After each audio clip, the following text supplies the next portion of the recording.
না করে ফাতুল আইনে যাহা করো হামজলত, এই যে তাকায় রয়েছে আর চোখের পাতি আর কখনো ফেলবে না। বলবে চোখের পাতি ফেলাও না কেন? তখন ফেরেশতাকে বলবো, ও ফেরেশতা তুমি বলছো মাল্লাহাদার রাজুল, এই লোকটার জন্যই তো আমার জীবন কুরবান করেছি। বলেন আল্লাহু আকবার। এই লোকটার জন্যই তো আমার জীবনের রক্ষমাতা জিন্দেগিটা আমি অতিবাহিত করেছি। এই লোকটার জীবন মানতে গিয়ে তো কত মানুষের গালি সহ্য করেছি। এই লোকটার কথা মানতেই তো আমার কত মানুষ কত আমাকে পাগল বলেছে। সাগল সে লাগা দে মুঝে ইশক কা সফিনা, আকু সে দেখা দে মুঝে মক্কা ও মদিনা, বহু दूर से आया वो तुझे यार समझकर, जालिम ने सताया मुझे बेगाना समझकर, जालिम ने सताया मुझे बेगाना समझकर। আল্লাহ তাআলার দরবারে লাখ কোটি শুকর ও সুজুদ, যে রব্বে করিম আমাদেরকে রাস্তাঘাটের যে অবস্থা, এর মধ্য দিয়েও মহান রবের ডাকে মহান রবের হুকুম পালন করার জন্য আল্লাহর ঘর মসজিদে আসার বসা তৌফিক দান করেছেন। আমরা আবারও শুকরিয়া আদায় করছি, আলহামদুলিল্লাহ। সুস্থতার মালিককে, জুড়ে বলেন অসুস্থতার মালিককে? আল্লাহ রাব্বুল আলামিন ইজ্জত আপনাকে আমাকে পৃথিবীতে পাঠানোর 50,000 বছর আগে, বলেন কত বছর? একটা মানুষকে আল্লাহ তাআলা পৃথিবীতে প্রেরণ করবেন, এর জন্মের 50,000 বছর আগে আল্লাহ তার রিজিকের ফয়সালা করে পৃথিবীতে পাঠান। সুবহানাল্লাহ। আমরা অনেকেই চিন্তা করতেছি যে এই বৃষ্টির কারণে আমাদের ফসলগুলো নষ্ট হয়ে যাইতেছে। এই ফয়সালাটা কার? জোরে বলেন আল্লাহ তাআলার ফয়সালা। কেন হইল এই ফয়সালা? এটা আমরা একটু তালাশ করা দরকার। কুরআন এবং হাদিসের মধ্যে আল্লাহ সুবহানাহু ওয়া তাআলা কেন এই ফয়সালা করলেন? আমরা কষ্ট করে ফসল ফলাইলাম, আল্লাহ তাআলা কেন নষ্ট করে দিতেছেন? এই কারণটাও তো আমার আপনার জানা থাকা দরকার, বলেন ঠিক কিনা? এই কারণটা কি? রব্বুল আলামিন কারণটা স্পষ্ট কোরআনে কারিমের মধ্যে বলে দিয়েছেন, যাতে করে আমরা রবকে দোষারোপ না করতে পারি। কারণ আপনার আমার রব এমন রব, কুল হুয়াল্লাহু আহাদ আল্লাহুস সামাদ লাম ইয়ালিদ ওয়া লাম ইউলাদ ওয়া লাম ইয়াকুল লাহু কুফুয়ান আহাদ। রবের উপর কোনো দোষ থাকে না। সুবহানাল্লাহ। হযরতে আজরাইল আলাইহিস সালাতু ওয়াস সালামকে যখন একটা দায়িত্ব দিলেন, বড় বড় ফেরেশতাদেরকে এক একজনকে এক একটা দায়িত্ব দিলেন। আজরাইল আলাইহিস সালাতু ওয়াস সালামকে দায়িত্ব দিতে চাইলেন, ও আজরাইল তোমাকে একটা দায়িত্ব দিলাম, তুমি সমস্ত পৃথিবীর মানুষের জান কবজ করবা। আজরাইল বলে, আল্লাহ এটা আমার দ্বারা সম্ভব হবে না। বলে কেন? আমি যার জানটা কবজ করব ওই ব্যক্তির তো ছেলে সন্তান আছে, আমি যার জানটা কবজ করব ওই ব্যক্তির তো ভাই বেরাদার আছে, তার তো আত্মীয় স্বজন আছে, আমি তো তার জানটা কবজ করে নেব, তার সন্তানাদি তার আত্মীয় স্বজন আমার নামে তো বদদোয়া দিবে, এই বদদোয়া তো আমি আজরাইলের ঘাড়ে পড়বে। সুতরাং আমি এত মানুষের জান কবজ করে এত মানুষের বদদোয়া আমার ভাগ্যে আসবে, এটা আমি আল্লাহ নিতে চাই না। আল্লাহ বলেন, আমি তো দায়িত্ব দিতেছি তোমাকে, কিন্তু তোমাকে সমস্ত মানুষের বদদোয়া থেকে বাঁচানোর দায়িত্ব আমি আল্লাহ নিলাম। সুবহানাল্লাহ। এই জন্য আল্লাহ সুবহানাহু ওয়া তাআলা দেখা যায় মানুষের জান কবজ করে। আজকে যদি আমি আপনাকে মেরে ফেলি আমার নামে মামলা হয়, কিন্তু আজরাইল আলাইহিস সালাতু ওয়াস সালাম যখন জানটা কবজ করে নেয় তখন কি আজরাইলের নামে কখনো মামলা করেছেন? কখনো করেন নাই। এবং আজরাইলকে দোষারোপ করেন নাই। কেন করেন নাই? বলে স্ট্রোকে মারা গেছে, জ্বরে মারা গেছে, কুষ্ঠকে মেরে গেছে, উমুক দোষে মারা গেছে, তুমুক দোষে মারা গেছে, অ্যাপেন্ডিসাইটের ব্যথায় মারা গেছে। বলি কি বলি না? বলি কি বলি না? কিন্তু আমরা কি কখনো বলছি আজরাইল নিয়ে গেছে, আজরাইল মেরে ফেলছে? বলে না, আজরাইল মারে নাই, স্ট্রোক করে মারা গেছে, হ্যাঁ অ্যাপেন্ডিসাইটের ব্যথায় মারা গেছে, তার মধ্যে হার্ট রোগ ছিল, এই হার্ট রোগের অ্যাটাক করে মারা গেছে, অ্যাক্সিডেন্টে মারা গেছে, ঝড়ে মারা গেছে, ইত্যাদি ইত্যাদির দোষারোপ আমরা করি। কখনো আজরাইলকে আমরা দোষারোপ করি না, বলেন কথা ঠিক কিনা? আল্লাহ তাআলা বলেন আমি তো নিরাপদ, আমি তো কোনো দোষ নাই, আমার কোনো দোষারোপ করা যাবে না। এই যে জমিনের ফসলগুলো নষ্ট হইতেছে, তোমরা মনে মনে ভাববা আল্লাহ যদি বৃষ্টি না দিত তাহলে কতই না ভালো হতো, ঠিক না? এটাই তো আমরা ভাবতেছি। একটা বৈশাখ মাস আমরা এত কষ্ট করে ফসল ফলাইলাম, আল্লাহ ইচ্ছা করলে তো এই আইতেন কাটতেন 2 দিন বৃষ্টি দিলেই হয়তো, এর বাকি দিন আজকে হয়তো 16 তারিখ বা 17 তারিখ বৈশাখ মাসের, এই 16-17 তারিখ পর্যন্ত এই যে একটা বৃষ্টি দিল, ক্ষেতের মধ্যে ফসল বাড়িতে কাটলো ভেজাল, আবার ফসল রাখলো সমস্যা। এখন আমরা যাব কোথায়? দোষটা কি রবের? দোষটা কি রবের? আল্লাহ তাআলা সুবহানাহু ওয়া তাআলা কোরআনে কারীমের মধ্যে বলে দিয়েছেন, বান্দা তোমরা শুধু আমাকে দোষারোপ করলে হবে না। যাহারাল ফাসাদু ফিল বাররি ওয়াল বাহরি বিমা কাসাবাত আইদিন নাস। এই যে জমিনের মধ্যে আজকে দেখা যাইতেছে বৃষ্টির কারণে তোমাদের ফসলগুলো নষ্ট হয়ে যাচ্ছে, এই ফসল আমি আল্লাহ নষ্ট করি নাই, বরং তুমি একটু তাকায় দেখো। জহারাল ফাসাদু ফিল বাররি ওয়াল বাহরি বিমা কাসাবাত আইদিন নাস।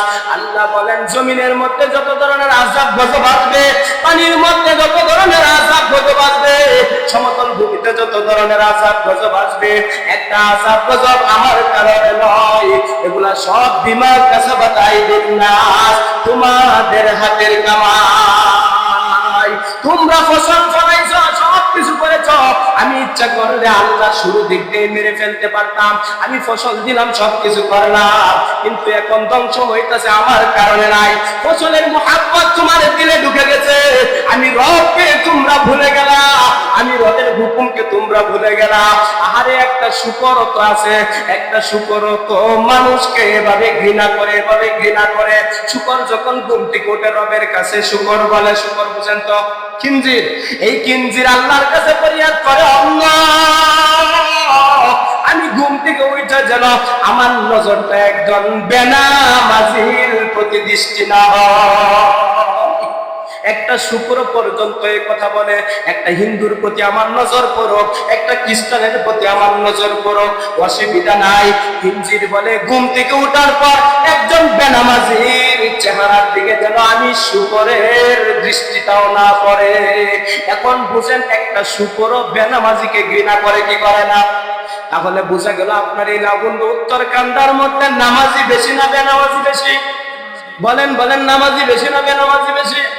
তাহলে বোঝা গেল একটা খিনজির পর্যন্ত বেনামাজিকে ঘৃণা করে। তাহলে আমরা আপনার আল্লাহর রবকে সন্তুষ্ট করতে পারলাম না, এইটা আযাব গজব আসতেছে। আল্লাহ বলেন আমার একটা হুকুম যদি লঙ্ঘন করো, আমি আল্লাহ তাআলা অসন্তুষ্ট হয়ে যাই। শয়তান শয়তান হয়েছে আল্লাহর হাজারো হুকুম লঙ্ঘন করার কারণে নয়। কয়টা হুকুম? শুধু একটা হুকুম করেছিল, তুমি কি করো? আদম আলাইহিস সালাতু ওয়াস সালামকে সিজদা করো। একটা হুকুম লঙ্ঘন করার কারণে যদি শয়তান শয়তান হইতে পারে, আল্লাহ তাআলার রহমত থেকে যদি নৈরাশ হইতে পারে, তাহলে বান্দা হিসেবে আমরা কত লঙ্ঘন করতেছি। আমাদের তো রিজিক না দেওয়ার কথা ছিল, বলেন কথা ঠিক কিনা? এরপর আল্লাহ তাআলা আপনাকে আমাকে দয়া করে, মায়া করে, মুহাব্বত করে এরপরও কি করতেছেন? রিজিকের ব্যবস্থা করে দিতেছেন। আল্লাহ বলেন বান্দা তোমরা টেনশন করবে না, রিজিকের পিছনে এমন লাগা লাগছো যে রিজিকের ব্যাপারটা আমি আগেই বলে দিয়েছিলাম। তোমার জন্মের 50,000 বছর আগে আমি তোমার রিজিকের ব্যবস্থা করে দুনিয়াতে আমি আল্লাহ প্রেরণ করেছি। এরপরও রিজিকের পিছনে কেন পড়লা? তুমি যে আমার ফরজ লঙ্ঘন করে করে তুমি রিজিকের পিছনে তালাশ করলা। ফান্তাশিরু ফিল আরদ ফাইদা কুদিয়াতিস সালাহ। আল্লাহ বলেন যখন নামাজ আদায় করা হয়ে যাবে, ফান্তাশিরু ফিল আরদ, তখন তোমরা জমিনের মধ্যে হালাল রিজিকের ব্যবস্থা করো। রিজিকের তালাশ করার জন্য তো রবের হুকুম আছে, কিন্তু কি হুকুম? ফাইদা কুদিয়াতিস সালাহ, যখন নামাজ আদায় হয়ে যাবে, ফান্তাশিরু ফিল আরদ, এরপরে তোমরা জমিনের মধ্যে গিয়ে ফসল ফলাও, কামাই রোজগারের পিছনে তোমরা ঘুরো। আর আমি রবকে 5 বেলায় একটু স্মরণ করো, আমি আল্লাহ তাআলা তোমার রিজিকের ফয়সালা করে দিব। যে ব্যক্তি 5 ওয়াক্ত নামাজ পড়বেন আল্লাহ তাআলা 5টা পুরস্কার দিবেন। এর মধ্যে একটা পুরস্কার হলো দুনিয়াতে রিজিকের অভাব দূর করে দিবেন। সুবহানাল্লাহ। যত পেরেশানি আছে আল্লাহ বলেন 5 ওয়াক্ত নামাজ যে ব্যক্তি পড়বে আমি সর্বপ্রথম যেটা তার রিজিকের অভাব দূর করে দেব, তার পেরেশানি দূর করে দেব। 2 নাম্বার, সে কবরে যাবে, কবরে যাওয়ার সাথে সাথে আমি কবরে আযাব তার জন্য হটায় দিব। সুবহানাল্লাহ। ওই ব্যক্তি যখন কবরে যাবে, যাওয়ার পর সাথে সাথে প্রশ্ন করবে মার রব্বুকা, তোমার রব কে? যখন বলা হবে মার রব্বুকা, তোমার রব কে, ওই ব্যক্তি বলবে আমাকে উযু দাও, আমি 2 রাকাত নামাজ পড়ব। সুবহানাল্লাহ। যেই ব্যক্তি নামাজি ওই ব্যক্তি মার রব্বুকা প্রশ্ন করার সাথে সাথে ফেরেশতাকে বলবে আমাকে উযুর পানি দাও, আমি উযু করব, উযু করে আমি নামাজ পড়ব। আচ্ছা বলেন তো দেখি, রবকে প্রশ্ন করার পর ওই ব্যক্তি পানি চাইবে নামাজ পড়ার জন্য, আর বলবে তুমি কে? আমাকে আমার রাস্তা তুমি ছেড়ে দাও, আমাকে তাড়াতাড়ি উযু করার পানি দাও। ওই যে আসরের পর সূর্য ডুবে যাবে, প্রত্যেকটা মানুষ যখনই মৃত্যুবরণ করুক ওঠার সময়টা হবে এমন আসরের পর পর সে কবর থেকে উঠবে। সুবহানাল্লাহ। কবর থেকে উঠার হালতটা কি হবে? আপনি যখনই দাফন করা হোক, সকালে করা হোক, দুপুরে করা হোক, রাতে করা হোক, যখনই করা হোক, কবর থেকে উঠার সময় তার সময়টা হবে আসরের পর। সুবহানাল্লাহ। ওই নামাজি বলবে আমাকে তাড়াতাড়ি রাস্তা দাও, সূর্য ডুবে যাবে, ওযু করে আমি নামাজ পড়ব। ওই ব্যক্তি যখন বলবে মার রব্বুকা, তোমাকে যারা হবে না, রবকে, তোমার রবকে পরিচয় দিয়ে যাও, ওই ব্যক্তি তখন কি বলবে জানেন? আহারে আমি যেই নামাজের মধ্যে আমি রবকে মাত্র 3.5 হাত মাটির নিচে আসার পরে যেই রবকে সারা জীবন আমি অনুসরণ করেছি, যেই রবের হুকুম আমি পালন করে আসছি, তুমি কি মনে করতেছো ও ফেরেশতা 3.5 হাত মাটির তলে আসার পর আমি কি সেই রবকে ভুলে গিয়েছি? সুবহানাল্লাহ। এই রবকে আমি যখন নামাজের মধ্যে দাঁড়াইতাম আল্লাহু আকবার, আল্লাহু আকবার বলার সাথে সাথে আল্লাহকে স্মরণ করেছি। আমি যখন করব সুবহানাকাল্লাহুম্মা বিহামদিকা, সানো পরিচিত আমি রবের প্রশংসা করেছি। আমি যখন সূরা ফাতিহা শুরু করে দিয়েছি আলহামদুলিল্লাহি রাব্বিল আলামিন, এখানে রবের নাম আছে না নাই? জোরে বলেন, আরো জোরে বলেন, রবের নাম আছে না নাই? আলহামদুলিল্লাহি রাব্বিল আলামিন, এখানে রবের নাম আছে। আমি যখন রুকুতে গেলাম সুবহানা রাব্বিয়াল আযীম, সুবহানা রাব্বিয়াল আযীম, এখানে রবের নাম আছে না নাই? আমি যখন দাঁড়াইলাম রব্বানা লাকাল হামদ, এখানে রবের নাম আমি স্মরণ করেছি। আবার সিজদাতে গেলাম সুবহানা রাব্বিয়াল আ'লা, সুবহানা রাব্বিয়াল আ'লা। আমি নামাজের মধ্যে কত জায়গায় রবের নাম উচ্চারণ করলাম। ও ফেরেশতা, এখন কি আমি 3.5 হাত মাটির তলে আইসা ওই দয়ালুর রবকে আমি ভুলে গেছি? এই কথা বলার সাথে সাথে নামাজ তার মাথার পাশে দাঁড়ায় যাবে আর বলবো ফেরেশতা আমার এই বান্দাকে আর কখনো আটকানো যাবে না। সুবহানাল্লাহ। এরপরে প্রশ্ন করবে মার রব্বুকার পরে মান দিনুকা, তোমার দিন কি? তখন আমরা বলবো দিনিয়াল ইসলাম, কিন্তু দিনিয়াল ইসলামটাও বলতে পারবো না। বলে কেন পারবো না? বলে আমার সারা জিন্দেগি পরে যদি ইসলামের উপর অটল না থাকি, ইসলামের পথে যদি জীবন যাপন না করে থাকি, আমার পোশাকটা যদি ইসলামী পোশাক না হয়ে থাকে, আমার মাথার ছাদটা যদি ইসলামী পোশাক মতে না হয়ে থাকে, তাহলে আপনি আমি দিনিয়াল ইসলাম শব্দটাও বলতে পারবো না। এই জন্য আমরা যদি দুনিয়াতে ইসলামের উপর অটল থাকতে পারি, তখন ওই কবরের প্রশ্নের জবাব দিতে পারবো দিনিয়াল ইসলাম। এরপর বলে মান হাদার রাজুল, বলবে ওই লোকটাকে, ওই লোকটাকে, এই লোকটার পরিচয় দাও। তখন নামাজি ব্যক্তি লোকটার দিকে তাকায় বলবো ফেরেশতা, এভাবে শুধু তাকায় থাকবে, তাকায় থাকবে, চোখের পাতি আর ফালবে না। বলেন আল্লাহু আকবার, আরো জোরে বলেন আল্লাহু আকবার। চোখের পাতি ফালবে না, করে ফাতুল আইনে জাহাদ হামজালত, এই যে তাকায় রয়েছে আর চোখের পাতি আর কখনো ফেলবে না। বলবে চোখের পাতি ফেলাও না কেন? তখন ফেরেশতাকে বলবো, ও ফেরেশতা তুমি বলছো মান হাযার রাজুল, এই লোকটার জন্যই তো আমার জীবন কুরবান করেছি। বলেন আল্লাহু আকবার। এই লোকটার জন্যই তো আমার জীবনের রক্ষমাতা জিন্দেগিটা আমি অতিবাহিত করেছি। এই লোকটার জীবন মানতে গিয়ে তো কত মানুষের গালি সহ্য করেছি। এই লোকটার কথা মানতেই তো আমার কত মানুষ কত আমাকে পাগল বলেছে। সাগল সে লাগা দে মুঝে ইশক কা সফিনা, আকু সে দেখা দে মুঝে মক্কা ও মদিনা, বহু दूर से आया हो तुझे यार समझकर, जालिम ने सताया मुझे बेगाना समझकर, जालिम ने सताया मुझे बेगाना समझकर। আরে কত মানুষ আমাকে পাগল বলেছে, পাগল বলেছে। আমি যখন পাগড়ি পরতাম মানুষ আমাকে পিশাব দরবেশ বলেছে। আমি যখন জিকির আজকার করতাম তখন মানুষ আমাকে পাগল বলতো। আমি যখন হজের জন্য বলতাম আহারে কত মানুষ হজ করে চলে আসলো, আমি তো হজে যাইতে পারলাম না, এরকম আফসোস করতাম, মানুষ আমাকে পাগল বলে ধিক্কার দিত। আমি যখন জুব্বা পরতাম পাঞ্জাবি পরতাম মানুষ আমাকে ধিক্কার দিত।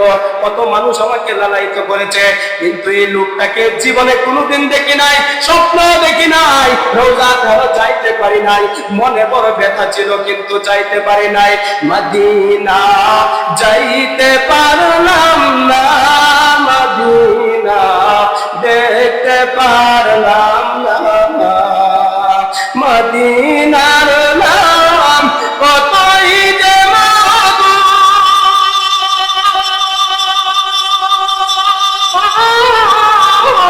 মদিনা আর কত দূর, মদিনার নাম কতই যে সুন্দর, মদিনা কে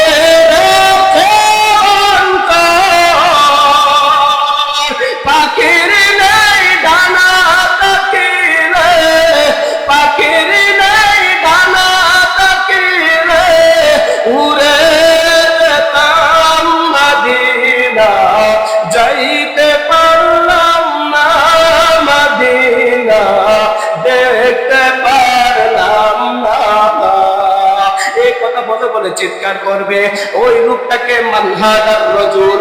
ওই লোকটা এরকম ভাবে নামাজি ব্যক্তি তাকায় থাকবে, ফেরেশতারা বলবে তোমাকে প্রশ্ন করে হলো ওই লোকটাকে লোকটা সম্পর্কে যদি জানা থাকে উত্তর দাও। ফেরেশতাদেরকে ধমক দিয়ে বলবে সুলতান আমার কাছ থেকে তোমরা দূরে সরে যাও, জীবনে কোনোদিন দেখতে পারি নাই, রোজা ধারে যাইতে পারি না, আমি বড় গরিব ছিলাম। আমি তো লাহুন্দা উত্তর কান্দা একটা গরিব এলাকাতে বসবাস করতাম, টাকা ছিল না, পয়সা ছিল না, কোনো কিছু ছিল না, আমি বড় অভাবী ছিলাম, কিন্তু নবীর মুহাব্বত দিলের মধ্যে ছিল। এই ভালোবাসার দেখাটা একটু আমাকে দেখতে দাও, এই দেখার মধ্যে আমাকে ডিস্টার্ব করবা না। সুবহানাল্লাহ। বলবে মান হাযার রাজুল, বলে সারা জিন্দেগি ভর নবীর সুন্নাত তরিকায় জীবন যাপন করেছে, নবীর সুন্নাত মানতে গিয়ে কত মানুষ কত কষ্ট দিয়েছে, কত কষ্ট করে আমি নবীর সুন্নাত পালন করেছি। আজকে এই নবীকে জিজ্ঞাসা করো, ওই নবীকে, এই নবীর জীবন যাপন করেই তো আমি কবরে চলে আসলাম। সুবহানাল্লাহ। কত মানুষ পাশা লেংটি আটায়া খেতে খামারের মধ্যে কাজ করেছে, কিন্তু আমি নবীর তরিকা ছাড়তে পারি নাই। কত মানুষ হাঁটুর উপরে ফরজ তরফ করে কাজ কাম করেছে, কিন্তু আমি তো নবীর তরিকা ছাড়তে পারি নাই। আমি রবের হুকুম নবীর তরিকা অনুপাতে ছিলাম, যার কারণে আমি দুনিয়াতে এত কোটি কোটি আমি অর্জন করতে পারি নাই, লক্ষ লক্ষ টাকা অর্জন করতে পারি নাই। কত মানুষ নবীর তরিকা ছেড়ে সুদে টাকা লাগাইছে, লাগায়া বড় লোক হয়েছে, বিভিন্ন ধরনের ক্ষেত খামারের মধ্যে টাকা লাগাইছে সুদে, বিভিন্ন সুদে টাকা লাগাইছে, নবীর তরিকা ছেড়ে দিয়েছে। কিন্তু আমিও তো পারতাম কত মানুষ কত আনন্দ ফুর্তি করেছে, কত যুবক আনন্দ ফুর্তি করেছে, গান বাজনা শুনেছে। বলে না, নবীর কথা শুনে, নবীর তরিকার উপর আমি অটল ছিলাম, গান বাজনা শুনি নাই। আমি তো হালাল পথে ছিলাম, হারাম পথে যাইতে পারি নাই। এরকম কষ্ট করে দুনিয়ার জিন্দেগি আমি ছেড়ে চলে আসছি। আল্লাহ তাআলা তখন বলবে, ও ফেরেশতারা, ওই বান্দাকে তোমরা আটকাইতে পারবা না, সুলতান তোমরা সরে যাও। ওই বান্দার জন্য জান্নাতের রাস্তা দেখায় দাও। সুবহানাল্লাহ। ফেরেশতাদেরকে আল্লাহ রাব্বুল আলামিন বলে দিবেন, ওয়ালবিসু ফিল জান্নাহ ওয়া ফুতিহাত আবওয়াবুল জান্নাহ। জান্নাতের বিছানা তার কবরের মধ্যে বিছায়া দাও। তার চক্ষু যতটুকু যাবে, চোখের আলো যতটুকু দূরত্ব হবে, ততটুকু দূরত্ব পর্যন্ত তার কবরটাকে প্রসারিত করে দাও। সুবহানাল্লাহ। বলে বান্দা এমন ভাবে ঘুম দিবে, কবরের মধ্যে এমন একটা ঘুম দিবে, যখন ওই হবে 50,000 বছর পরে তাকে ডাক দেওয়া হবে। ডাক কত হাজার বছর পরে? যেই ব্যক্তি মৃত্যুবরণ করবে, কিয়ামতের আগের দিন যিনি মৃত্যুবরণ করবে, তারও 50,000 বছর কবরে থাকতে হবে।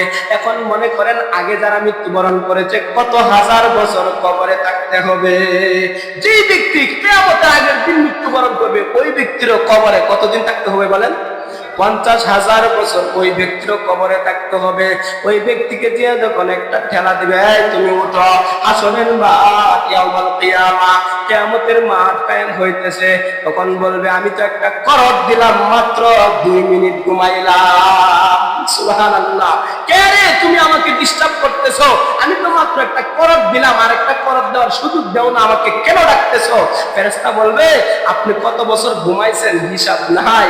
আল্লাহ রাব্বুল আলামিন নবী আলাইহিস সালাতু ওয়াস সালাম বলেন, ওই ব্যক্তি এভাবে কেন ঘুমাইবে জানেন?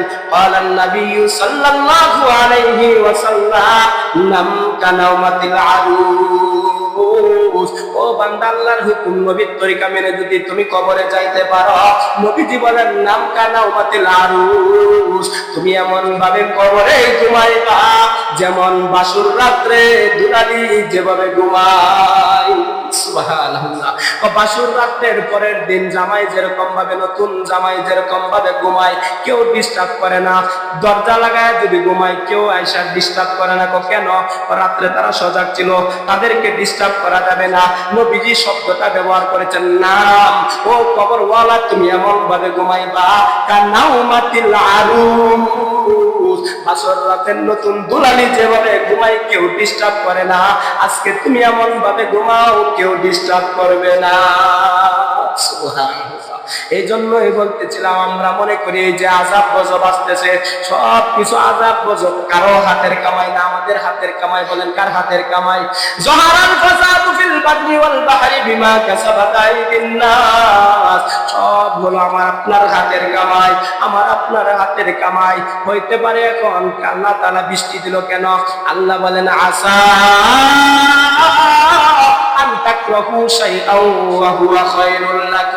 আল্লাহ বলেন, তোমরা মনে করতেছো বৃষ্টি দেওয়ার কারণে তোমাদের ক্ষতি হইতেছে।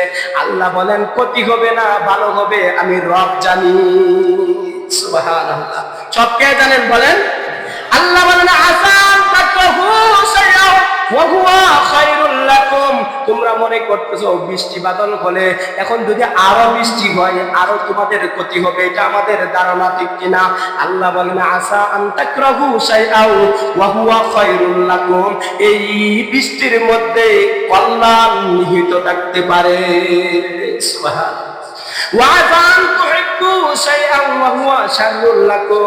আর তোমরা মনে করতে পারো এখন যদি বৃষ্টি না হয় তাহলে কতই না ভালো হইতো। আমরা তো এটাই মনে করি, এই মুহূর্তে যদি বৃষ্টি না হয় কতই না ভালো হতো। আল্লাহ বলেন, তোমরা যেটা ভালো মনে করা হইতে পারে তার মধ্যে অকল্যাণ নিহিত থাকতে পারে। সব ভালোর মালিক কে? আল্লাহ তাআলা বান্দার সবসময় ভালো চান, সবসময় বান্দার ভালো চান। কখনো বান্দা জাহান্নামে যাক এটাও আল্লাহ চান না। হযরত নূহ আলাইহিস সালাতু ওয়াস সালামকে আল্লাহ তাআলা অর্ডার দিলেন, অর্ডার, এই কথা বলে আমি শেষ করব। নূহ আলাইহিস সালাতু ওয়াস সালামকে বলে দিলেন, ও নূহ নবী, তোমাকে একটা কাজ দেই। প্রত্যেক নবীর একটা কাজ ছিল। বলে তোমার কাজ কি? বলে তুমি হাড়ি পাতিল বানাও। কি বানাতো বলছে? সুন্দর করে হাড়ি পাতিল বানাও। হাড়ি পাতিল বানাইলেন, বহুদিন শ্রম দিলেন। এখানে মুফাসসিরিনে কেরাম বলেছেন, কেউ বলেছেন 6 মাস পর্যন্ত হাড়ি পাতিল বানাইছেন। কি পরিমাণ বানাইছে চিন্তা করেন। হাড়ি পাতিল বানাইলেন, হাড়ি পাতিল বানানোর পর যখন শুকনা হইল, সুন্দর হইল, আবারও অর্ডার দিলেন নূহ পয়গম্বর, ওই হাড়ি পাতিল গুলো আবার ভেঙে ফেল। তখন বলতেছে, ও আল্লাহ, এই হাড়ি পাতিল গুলো তো আমি অনেক কষ্ট করে বানাইলাম, আমি অনেক কষ্ট করে বানাইলাম, কিন্তু এই হাড়ি পাতিল তো কোনো কাজে ব্যবহারও করলাম না। এখন আপনি আবার অর্ডার দিলেন ভেঙে ফেলার জন্য। আমার মনে বড় ব্যথা লাগতেছে, আপনার হুকুম মানতেই তো হবে। এরপরেও আমার মনের মধ্যে একটা কষ্ট আছে না নাই? মানুষ হিসাবে, নবী হিসাবে মনের মধ্যে কষ্ট। কোনো কাজ করলাম না, কষ্ট করে বানাইলাম, আপনি আবার অর্ডার করলেন ভেঙে ফেলার জন্য, আমার মনে কষ্ট লাগতেছে। তখন আল্লাহ তাআলা নূহ পয়গম্বরকে বলে দেন, ও পয়গম্বর, এই যে পৃথিবীর মানুষগুলোকে আমি বানাইলাম, কত সুন্দর করে আমি আল্লাহ নিজ কুদরতি হাতে বানাইলাম, এত সুন্দর চেহারা দিলাম যার চেহারার সাথে কারো চেহারার মিল নাই, এমন একটা কণ্ঠ দিলাম যার কণ্ঠের সাথে কোনো কণ্ঠের মিল নাই, যদিও কিছু মুসাব্বা হয়ে যায়, মিল হয়ে যায়, এমন একটা ফিঙ্গার প্রিন্ট দিলাম যেই ফিঙ্গার প্রিন্ট পৃথিবীর কোনো মানুষের সাথে মিল নাই। সুবহানাল্লাহ। এই যে আমি আল্লাহ কুদরতি বানাইলাম, আমি আল্লাহ, বলো তো দেখি কিভাবে তুমি একটা মাটির জিনিসকে ভাঙতে বড় কষ্ট লাগে, এই সুন্দর করে দুনিয়াতে বানাইয়া আমি আল্লাহ তাকে জাহান্নামে দিব, আমি রবের কি কোনো মায়া লাগবে না? রব কি করবেন জানেন? আমাদেরকে বিভিন্ন উসিলা দিয়ে জান্নাতে প্রেরণ করে দিবেন। এক ব্যক্তি ফয়সালা হয়ে যাবে, যাও তুমি জাহান্নামে চলে যাও। ওই বেচারা জাহান্নামের দিকে যাবে, আবার পিছনের দিকে একটু তাকাবে। ফেরেশতারা বলবো, ও বান্দা, তুমি আবার পিছনের দিকে কি তাকাও? বলে পিছনের দিকে তাকাইলা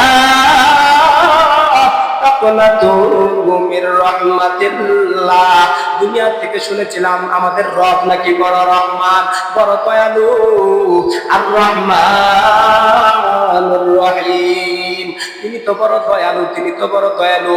আমি একটু পিছনের দিকে তাকাই, উনি আমার প্রতি একটু দয়া দেয় কিনা, একটু আশার মধ্যে আমি ছিলাম। তখন বলবে, বান্দা, ও ফেরেশতা, আমার বান্দা কি চাই? বলে আপনার একটু দয়া চাই। বলে দয়া চাওয়ার সাথে সাথে বলবে, যেহেতু আখেরাতে তো দয়ার আশায় আছে, তাহলে তাকে জাহান্নামে না দিয়া জান্নাতে দিয়ে দাও। আরেকজনকে বলা হবে, যাও তুমি জাহান্নামে যাও। এই কথা বলার সাথে সাথে সে দৌড় দিয়ে জাহান্নামে চলে যাবে, পিছনের দিকে তাকাবে না। ফেরেশতাদেরকে আল্লাহ বলবেন, ও ফেরেশতারা, আমার বান্দা কি করে? বান্দা তো চোখ বুঝছে, দৌড় দিছে। কোথায় যাবে? বলে জাহান্নামের দিকে যাবে। বলে তুমি তাকে আটকাও। আটকানোর পরে ফেরেশতারা জিজ্ঞাসা করা হলো, আল্লাহ হুকুম করেছে জাহান্নামে যাওয়ার জন্য, তুমি যে চোখ বুঝে দৌড় দিলা, কেন দৌড় দিলা? বলে দুনিয়াতে আমি রবের একটা হুকুম পালন করতে পারি নাই, আখিরাতে আইসা আমার রব আমাকে হুকুম করেছে, দুনিয়াতে লঙ্ঘন করেছি, আখিরাতে আর লঙ্ঘন করব না, রবের হুকুম পালন করার জন্য আমি দৌড় দিয়েছি। সুবহানাল্লাহ। রব্বে কারীমের আরশে আজিমের মধ্যে জোশ মেরে উঠবে। আল্লাহ রাব্বুল আলামিন খুশি হয়ে বলবেন, আর জাহান্নামের দরকার নাই, সে যেহেতু রবের হুকুম পালন করতেছে, তাকে জান্নাতে পাঠিয়ে দাও। সুবহানাল্লাহ। বিভিন্ন ধরনের উসিলা খুঁজবেন। উসিলা বলেন কি খুঁজবেন? আল্লাযীনা ইযা আসাবাতহুম মুসিবা ক্বালু ইন্না লিল্লাহি ওয়া ইন্না ইলাইহি রাজিউন। আমরা তো মনে করি মৃত্যুবরণ করলে শুধু এই আয়াতটা পড়া হয়, বলে না। আপনি মুসিবতে পড়ছেন, এই আয়াতটা পড়েন। আপনি কোনো সমস্যায় পড়েছেন, এই আয়াতটা পড়েন। আপনি টাকা হারাইছেন, এই আয়াতটা পড়েন। আপনার যদি কোনো সমস্যা হয়, বিপদ আপদ আসে, তখন বলেন ইন্না লিল্লাহি ওয়া ইন্না ইলাইহি রাজিউন। ইন্না লিল্লাহি, আল্লাহ আমরা তো একমাত্র আপনার জন্যই, ওয়া ইন্না ইলাইহি রাজিউন। আপনি যখন আমাদেরকে ডাক দিবেন, আমরা এই ডাকে সাড়া দিতে রাজি। সুবহানাল্লাহ। এখন আমরা কি কবরের প্রস্তুতি এমন ভাবে করেছি, রব ডাক দিবে আর আমরা কবরে চলে যাব। এখন যদি আপনার আমাকে ডাক চলে আসে, তাহলে আমরা কবরের যাত্রী হিসাবে আমরা কি সামানা তৈরি করেছি একটু চিন্তা ফিকির করেন। রব যখন ডাক দিবে তখন প্রস্তুত। ক্বালু ইন্না লিল্লাহি ওয়া ইন্না ইলাইহি রাজিউন। আমরা যে প্রত্যাবর্তন করব, রবের কাছে ফিরে যাব, কি নিয়ে যাব, কি সামানা তৈরি করেছি একটু কি ফিকির করেছি।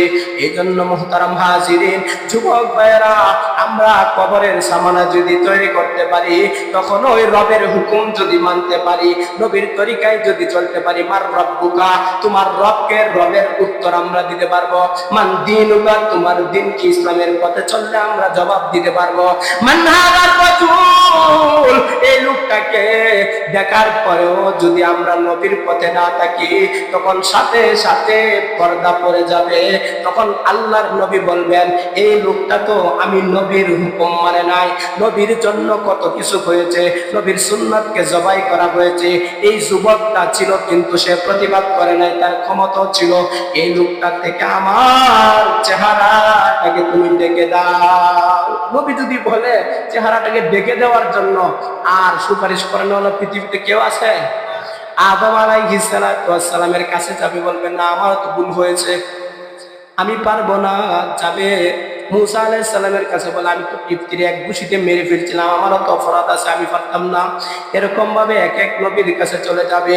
শেষ পর্যায়ে আমাদের আপনার নবী শাফিউল মুসলিমিন, তিনি যদি সুপারিশ করেন, সকলকে সুপারিশ করে জান্নাতে নিয়ে যাবেন। সুবহানাল্লাহ। এই নবীর সুপারিশ ছাড়া জান্নাতে কারো অধিকার নেই সুপারিশ করা। এই নবীর পথে আমরা চলবো তো ইনশাআল্লাহ। যতই বিপদ আপদ আসুক না কেন, আমরা সর্বাত্মক চেষ্টা করব রবের হুকুম নবী আলাইহিস সালাতু ওয়াস সালামের তরিকা অনুযায়ী জীবন যাপন করার জন্য। একটু কষ্ট হলেও আমরা চেষ্টা করে যাব, পারবো না ইনশাআল্লাহ? যদি করে যাইতে পারি, তাহলে আপনার আমার জন্য জান্নাতের যত নাজ ও নেয়ামত আছে, মা তাশতাহি আনফুসুকুম ওয়া লাকুম ফিহা মা তাদউন, যা চাবেন তাই আল্লাহ তাআলা পুরা করে দিবেন। সুবহানাল্লাহ।